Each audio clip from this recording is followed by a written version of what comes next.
ரொம்ப நன்றி.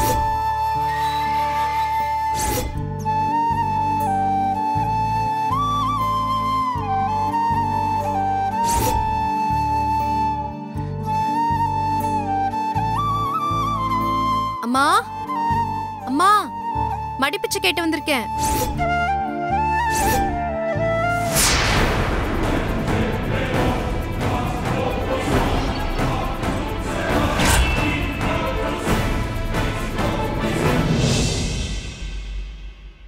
தாமரை நில்லு. எங்க போயிட்டு வர? அது ஒண்ணும் இல்லைங்க, கோயிலுக்கு போயிட்டு. நீ கோயிலுக்கு போகல, நீ எங்க போனங்கிறது எனக்கு தெரியும். ஒழுங்கு மரியாதை அதை நீயே சொல்லிரு. இல்லைங்க, பக்கத்து வீட்டு வரைக்கும் போயிட்டு வந்தேன். பக்கத்து வீட்டுக்கு போயிட்டு இருந்தியா? செய்யறதெல்லாம் செஞ்சுட்டு போய் வேற சொல்லி எல்லாரும் ஏமாத்தலாம் வேற முடிவு பண்ணிட்டே நீ.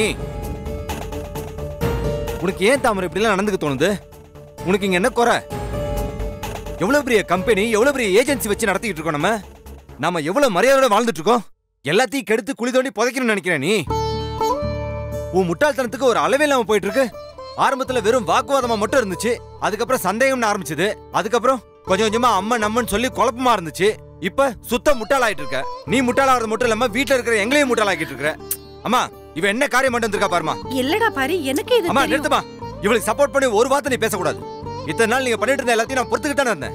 ஏதோ ஜோசியரை பார்க்க போனோம், ஜாதகத்தை பார்க்கணும், சாமியாரை பார்க்கணும், இவ கோயிலுக்கு போகணும், வேண்டுதல் பண்ணணும், இன்னும் பிரார்த்தனை பண்ணணும்னு அது இதுன்னு என்னென்னவோ சொன்னீங்க. இது எல்லாமே மத்தவங்க முன்னாடி நம்ம மரியாதையை குறைக்கிற அளவுக்கு இல்ல. ஆனா இன்னைக்கு இவ பண்ண காரியம் இனிமே என்னால வெளியில தலை காட்ட முடியாது. நீ செஞ்ச காரியத்தை பார்த்துட்டு என் டீலர் ஒருத்தன் எனக்கு போன் பண்ணி எவ்வளவு கேவலமா பேசலாம் தெரியுமா? என்ன சார் நீங்க, உங்களுக்கு என்ன அவ்வளவு கஷ்டம் வந்துருச்சா? உங்க பொண்டாட்டி வீடு வீடா போய் பிச்சை எடுத்துட்டு இருக்காங்கன்னு கேக்குறான். எனக்கு எவ்வளவு அசிங்கமா போச்சு தெரியுமா உங்களுக்கு? இல்லடா பாரி, அது என்னன்னா. அம்மா தயவு செய்து நீ என்கிட்ட எந்த கதையும் சொல்லாதம்மா. இவ போனது உண்மை, வீடு விட போய் பிச்சை எடுத்தது உண்மை. கேட்டா என்ன சொல்ல போறீங்க? இதெல்லாம் பரிகாரத்துக்காக, நம்ம ஆதவன் நல்லதுக்காக அடிக்கடி சொல்ற அந்த கதையை தானே சொல்ல போறீங்க? இல்லடா பாரி, நாங்க 2 பேருமே ஆதவனோட ஜாதகத்தை எடுத்துட்டு போய் சாமியார் கிட்ட காட்டினோம்.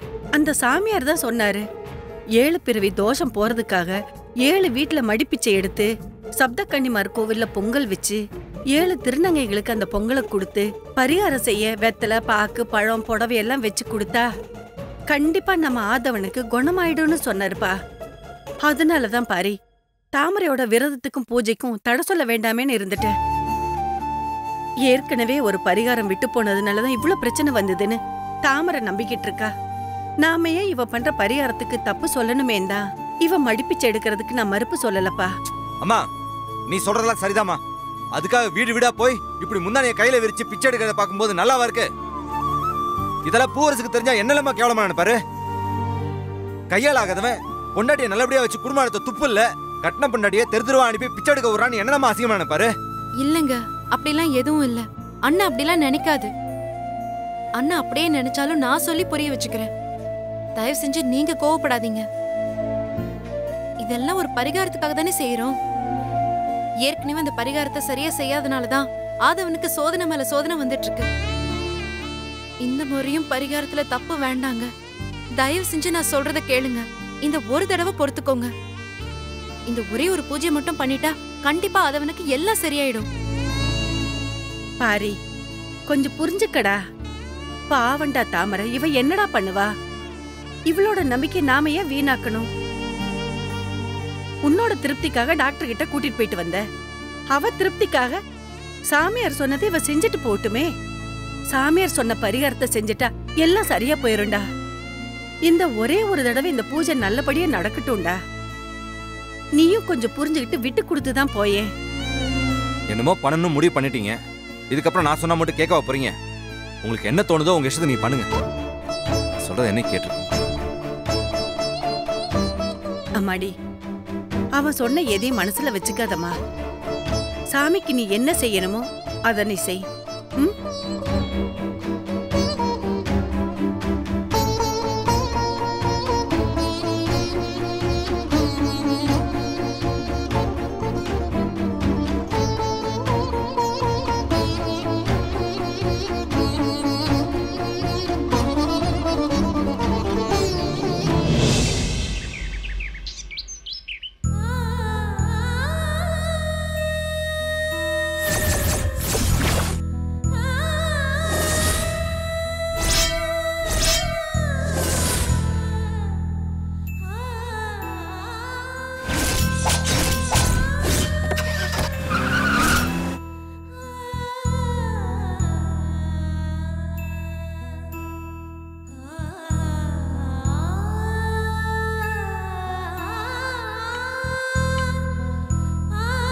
மல்லிகா. ஏய், என்னாச்சு உனக்கு? தனியா உட்காந்து யோசனை பண்ணிக்கிட்டு இருக்க? ஓ, நடந்த விஷயத்தை நினைச்சுக்கிட்டு இருக்கியா? ஏய், இந்த உலகத்துல தான் இருக்கியா? ஒன்னும் இல்லைங்க. நேத்திக்கு நடந்த விஷயம்லாம் மனசுக்குள்ள அசை போட்டுக்கிட்டே இருந்தேன். என்ன உலகம்ல, யாரும் யார பத்தியும் யோசிக்கவே மாட்டேங்கிறாங்க. யாருக்குமே அடுத்தவங்களுக்காக ஸ்பெண்ட் பண்ண நேரமே இருக்க மாட்டேங்குது. மல்லிகா, அவங்கள சொல்லியும் தப்பு இல்லம்மா. நம்ம ஊரோட கலாச்சாரம் முறை எல்லாமே மாறி போயிடுச்சு. அம்மா அப்பா செத்தால அப்படியே போட்டுட்டு அடுத்த வேலையை பார்க்க போயிடுறாங்க. இதோ யூஎஸ்ல இருந்து கடைசி காரியத்தை இன்டர்நெட்லயே பண்ணி முடிச்சிட்டாங்க.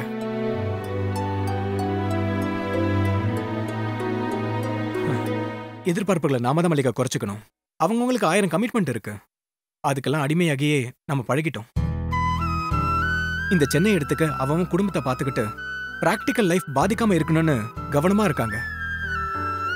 சவுதி அரேபியா மாதிரி அட்லீஸ்ட் பனிஷ்மெண்டாவது ரொம்ப கடினமா இருக்கணும், இல்லனா அந்நியன் தான் நிஜமா வரணும்.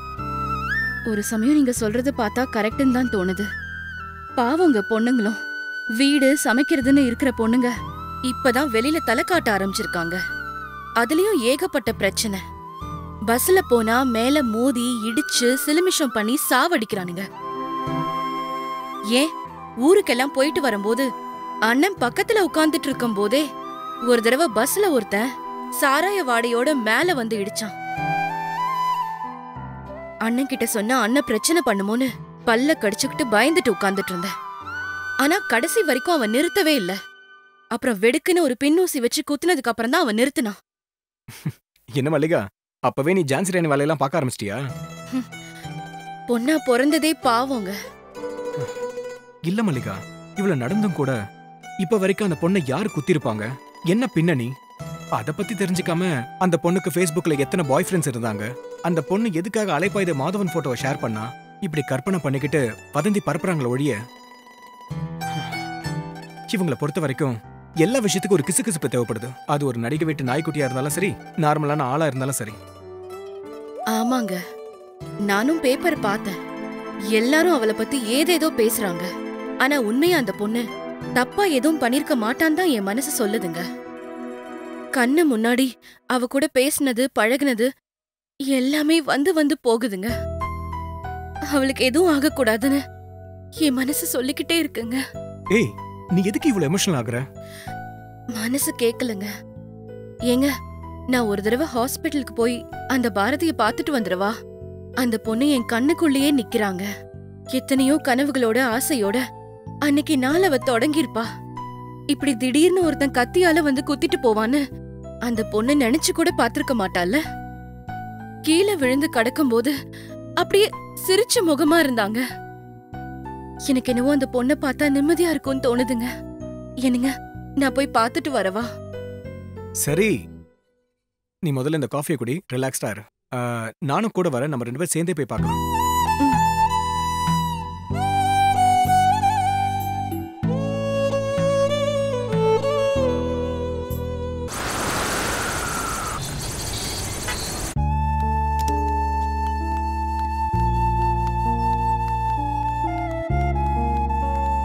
என்ன மல்லிகா, பாரதியை பார்க்க வந்தீங்களா?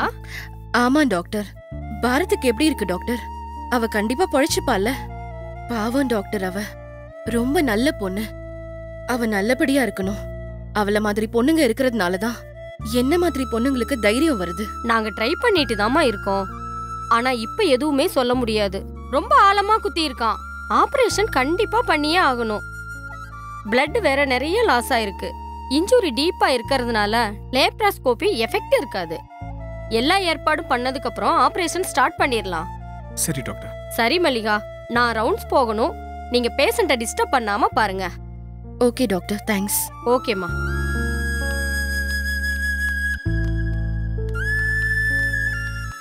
சொல்லுங்க. பாரதிய பார்க்கணும். டாக்டர் பெர்மிஷன் இல்லாம யாரும் பார்க்க முடியாது. சார், இவங்க தான் அவங்கள காப்பாத்துனவங்க. டாக்டர் இவங்க பார்க்கலான்னு பர்மிஷன் கொடுத்திருக்காங்க. அப்ப நீங்க மட்டும் உள்ள போய் பாத்துக்கோங்க. சரி, நீ போயிட்டு வா.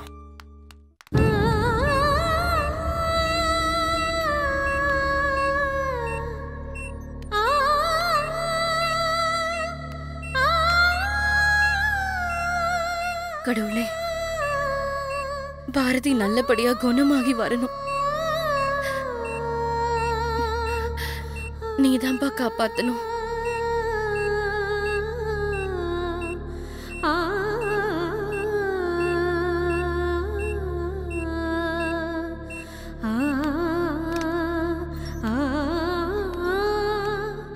என்னங்க? எப்படி இருக்காங்க மல்லிகா? பரவாயில்லைங்க. சரி போலாமா? மல்லிகா, பாரதியோட ஃபேமிலி உங்களை பார்க்கணும்னு சொல்றாங்க, வாங்க.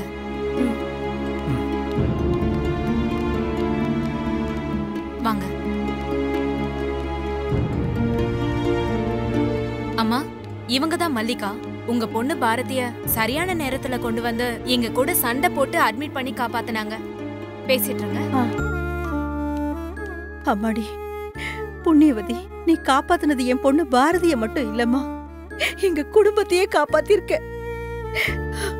கடவுள் உனக்கு எந்த குறையும் வைக்க மாட்டாம்மா.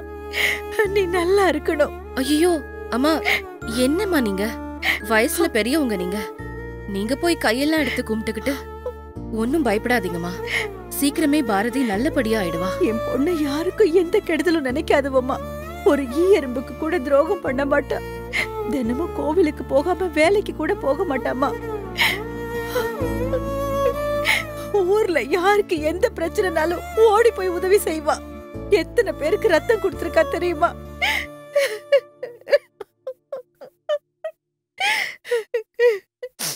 கண்ணு தெரியாத பிள்ளைங்களுக்கு எக்ஸாம் எழுதி கொடுப்பாமா.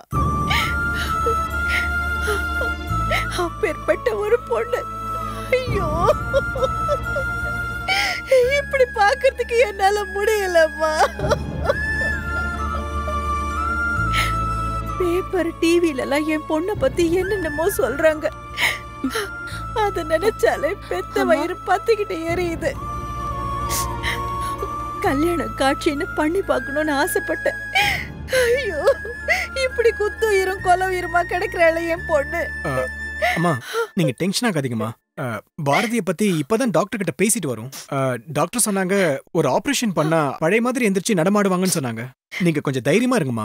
யாரும் துணைக்கலன்னு கவலைப்படாதீங்க. ஃப்ரீயா இருக்கும் போது நானும் மல்லிகாவும் வந்து பாத்துக்கிறோமா. கவலைப்படாம இருங்கம்மா. ஏய் மல்லிகா, எனக்கு தெரியலையாடி, நான் தான் பிரியா. உன் கூட 10th வரைக்கும் ஒன்னா படிச்சேன்ல. பிரியா, நீ கூட உங்க அப்பாவை பத்தி கேட்டப்போ கட்டுரையில உங்க அண்ணனை பத்தி எழுதினியே. நான் தாண்டி பாரதியோட அக்கா. அம்மா, மல்லிகா என் ஃப்ரெண்டுமா, என் கூட படிச்சவ. மல்லிகாதாமா நம்ம பாரதியை காப்பாத்திருக்கா. பிரியா, பாரதி உன் தங்கச்சியா? ஆமா மல்லிகா, பாரதி ஏன் தங்கச்சிதான். எங்க குடும்பத்திலேயே ஒழுங்கா படிச்சு பெரிய இன்ஜினியர் வேலையில சேர்ந்தா. அவளை நம்பி தாண்டி இன்னைக்கு எங்க குடும்பமே இருக்கு. யாரோ ஒருத்தன் என் தங்கச்சிய கத்தியால குத்திட்டான்னு தெரிஞ்சதும் என் உயிரே போயிட்டு வந்த மாதிரி ஆயிடுச்சுடி. பாரதினா எங்க எல்லாருக்குமே உயிர். என்ன ஆனாலும் சிரிச்சுட்டே இருக்கணும்னு சொல்லுவா. இப்ப பாத்தியா அவளை நினைச்சு நினைச்சு நாங்க எல்லாரும் அழுகுற அளவுக்கு ஒரு சம்பவம் நடந்துருச்சு.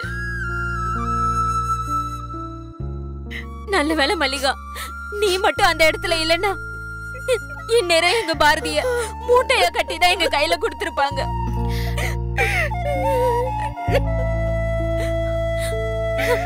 மல்லிகா, கடவுள் மாதிரி நீ வந்து காப்பாத்திருக்க. தினமும் அவ சொல்ற சாமி ஸ்லோகம் தான் உன்னை அங்க கொண்டு வந்து நிறுத்தி இருக்கு. வாழ்நாள் முழுக்க நாங்க உனக்கு நன்றி கடன் பட்டிருக்கோண்டி. பிரியா, என்ன நீ இதுல நான் என்ன பெருசா பண்ணிட்டேன்? ஐயோ மல்லிகா, அப்படி மட்டும் சொல்லாத. பூமிக்கு பாரமா வீட்டுக்கு பாரமா நானும் புருஷன் கூட சண்டை போட்டுட்டு வீட்டோடயே வந்துட்டேன். நாங்க ஆம்பளை இல்லாத குடும்பம். ஆம்பளைக்கு ஆம்பளையா பொண்ணுக்கு பொண்ணா பாரதி தான் எங்க எல்லாரையும் பாத்துட்டு இருந்தா. பாரதி மட்டும் இல்லனா நாங்க என்ன இருப்போம்னு எங்களுக்கே தெரியாது. ஆனா இன்னைக்கு பாரதி அனாதை மாதிரி யாருமே இல்லாம பஸ் ஸ்டாண்ட்ல கிடந்திருக்கா. அத நினைச்சு பார்க்கவே எங்களால முடியல. அக்கா அழகக்கா. மல்லிகாக்கா, அக்கா எனக்கு 2 கண்ணுமே தெரியாதுக்கா. எங்க பாரதி அக்காவை கத்தியால குத்துனப்போ எல்லாருமே என்ன மாதிரி தானே கண்ணு தெரியாம நின்னுட்டு இருந்தாங்க. ஆனா நீங்க மட்டும் தைரியமா போராடி எங்க அக்காவை காப்பாத்திருக்கீங்க அக்கா. ரொம்ப தேங்க்ஸ்க்கா. எங்க பாரதி அக்கா 3வது மாசம் சம்பளம் வாங்கினதும் எனக்கு கண் ஆபரேஷன் பண்ணி விடுறேன்னு சொல்லியிருந்தாங்க. அதுக்காக தினமும் காசெல்லாம் சேர்த்து வச்சிருந்தாங்கக்கா. எங்க பாரதி அக்கா பிழைச்சு வந்து எனக்கு ஆபரேஷன் பண்ணுவாங்கல்ல, எனக்கு கண் பார்வை கிடைச்சா அவங்களதான் நான் முதல்ல பார்க்கணும்னு சாமி கிட்ட நான் வேண்டி இருக்கேன். அந்த வேண்டுதல் பலிக்கணும். எங்க அக்கா எனக்கு உயிரோட வேணும்க்கா. எங்க அக்கா வேணும். ஒண்ணும் இல்ல, நீ கவலைப்படாத. சீக்கிரமா பாரதி குணமாயிடுவா, சரியா? மல்லிகா, உன் உதவியை என்னைக்குமே எங்க குடும்பமே மறக்காது. பிரியா, அதை விடு. நீங்க எல்லாரும் பாரதிய நல்லபடியா கவனிச்சுக்கங்க. எல்லாம் நல்லபடியா நடக்கும். இவ்ளோ தூரம் பண்ண கடவுள் இன்னும் நல்லது பண்ணுவாரு. இங்க பாரு, உங்க அக்கா மாதிரியே நான் உன்னை நல்லபடியா கவனிச்சுக்குவேன். நீ பயப்படாம தைரியமா இருக்கணும், சரியா? சரிங்கக்கா. பிரியா, நான் ஸ்கூல்ல போய் பாப்பாவை கூட்டிட்டு வரணும். நான் கிளம்புறேன். அப்புறமா நான் பேசுறேன். நீங்க போய் பாரதியை பாருங்க. வாமா போலாம். அம்மா உள்ள போய் பாருங்கம்மா. வாமா.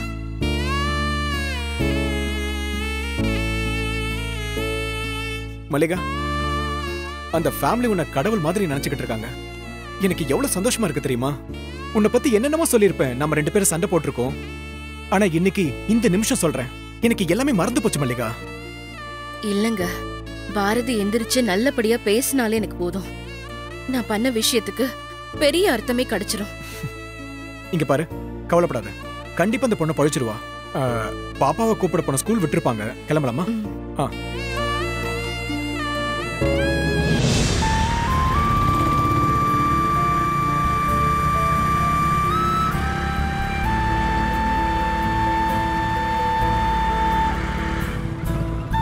என்னங்க, இருங்க, நான் போய் பாப்பாவை கூட்டிட்டு வந்துடுறேன்.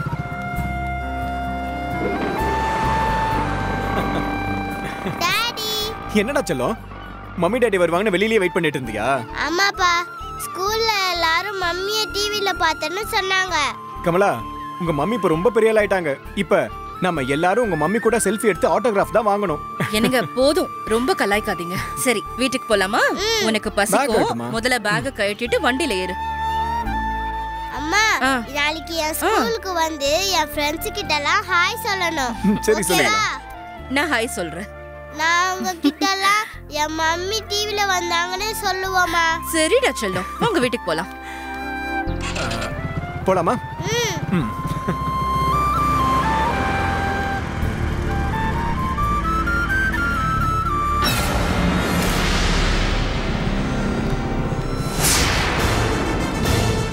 என்னங்க, கேட்டு கதவெல்லாம் திறந்திருக்கு.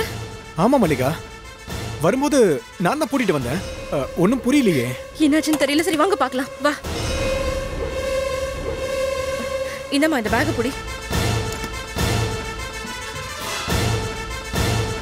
கமலா, வா.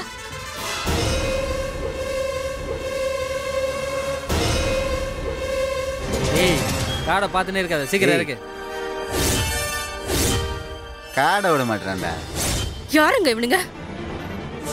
ஏய், யாரா நீங்க? கேவரா ஜோக்கர் பாட்டி துள்ளுது. கூட பாரு, குயின் வந்திருக்கு. ஏய், கூட பாருடா, குயினோட குட்டி வந்துக்குது பாரு. ஏய், என்னடா சொன்னீங்க? ஏய், உங்களா? ஐயோ, என்னங்க? என்னங்க? என்னங்க?